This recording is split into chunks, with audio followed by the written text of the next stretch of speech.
ఆది జగద్గురువులు శ్రీ భారతీ తీర్థ మహాస్వామి భారతదేశంలో స్థాపించిన 4 పీఠాలలో మొదటిదైన కర్ణాటక శృంగేరి శ్రీ శారదా పీఠం పరంపరకు అనుబంధంగా సిద్దిపేటలో శంకరమఠం ఆలయం నిర్మించబడిందని ఆలయ కమిటీ చైర్మన్ కిషన్ సింగ్ అన్నారు.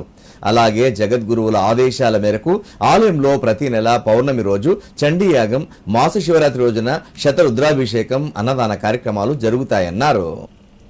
సిద్దిపేట జిల్లా కేంద్రంలోని శృంగేరి శ్రీ శారదామాత ఆలయ 8వ వార్షికోత్సవం అంగరంగ వైభవంగా జరిగింది. వార్షికోత్సవంలో భాగంగా ఉదయం నుండి ప్రత్యేక పూజా కార్యక్రమాలు, అలంకరణలు, హోమం, సుహాసిని పూజ, పూర్ణాహుతి కార్యక్రమాలు శాస్త్రోక్తంగా నిర్వహించారు. అనంతరం భక్తులకు అన్నప్రసాద వితరణ కార్యక్రమం చేపట్టారు. ఈ వార్షికోత్సవ వేడుకలు సిద్దిపేట పట్టణానికి చెందిన వ్యాపారవేత్త ఉప్పల శ్రీనివాస్ ఆధ్వర్యంలో జరిగాయి. కార్యక్రమం అనంతరం ఆలయ కమిటీ సభ్యులు మాట్లాడారు. 2018వ సంవత్సరంలో శ్రీ శారదామాత ఆదిశంకరాచార్యుల వారి మూర్తులు ప్రతిష్ఠించబడ్డాయని తెలిపారు. అప్పటి నుండి నేటి వరకు ఆలయంలో ప్రతిరోజు త్రికాల పూజలు నిర్వహిస్తున్నామని తెలిపారు.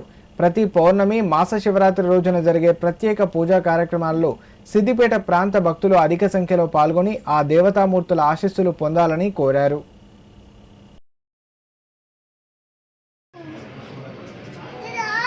జగద్గురులు ఆదిశంకరాచార్యుల వారు భారతదేశంలో స్థాపించిన 4 పీఠాలలో మొట్టమొదటి పీఠం కర్ణాటక రాష్ట్రంలో శృంగేరి పట్టణంలో నందలి శ్రీ శారదా పీఠం.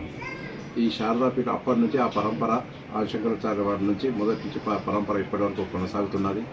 ఆ శృంగేరి పీఠానికి అనుబంధంగా జగద్గురులు భారతీ తీర్థ మహాస్వామి వారు ఇక్కడ మన సిద్దిపేట పట్టణంలో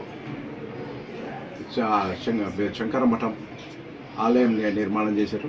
ఈ శంకరమఠంలో శారదామాత మరియు ఆదిశంకరాచార్యుల వారి మూర్తులను, దేవులను ప్రతిష్ఠించినారు.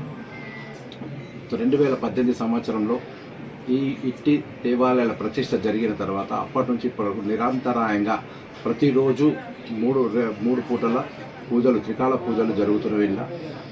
అదేవిధంగా జగద్గురుల సూచనల మేరకు, వారి ఆశీర్వాదంతో ఇక్కడ ప్రతి నెల పౌర్ణమి రోజున చండీయాగం జరుగుతుంది.